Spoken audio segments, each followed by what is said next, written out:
Hai, Assalamualaikum dan salam sejahtera korang semua. Bertemu lagi saya. Okey. Alhamdulillah, genap 2 bulan lebih kurang. Motor ni dah siap lebih kurang dalam 1 bulan lebih. Hari tu accident, cover set ada calar sikit lah dekat bahagian sini.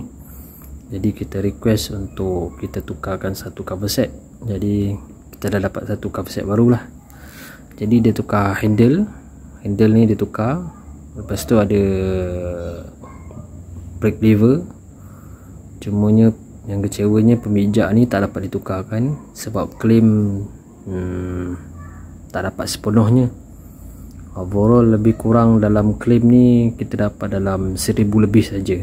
Pihak insurans dia bagi dalam 1000 lebih. Jadi kita dapat tukar mana-mana yang boleh tukar je lah. Jadi cover set, inner, brake lever dengan cermin pandang belakang. Yang lain-lain semua tak ada tukar apa. Hari tu pun motor pun tak berapa teruk. Jadi korang,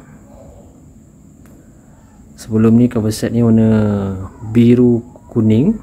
Jadi sport rim ni kita buat kuning. Jadi sekarang ni kita dah tukar kepada hitam, biru, silver. Jadi sport rim ni warna apa yang sesuai kan? Suggest sikit, mohon suggest.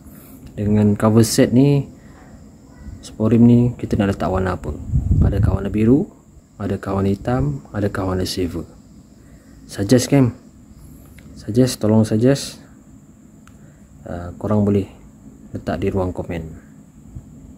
Okey, itu saja. Kita jumpa di next video. Bye bye.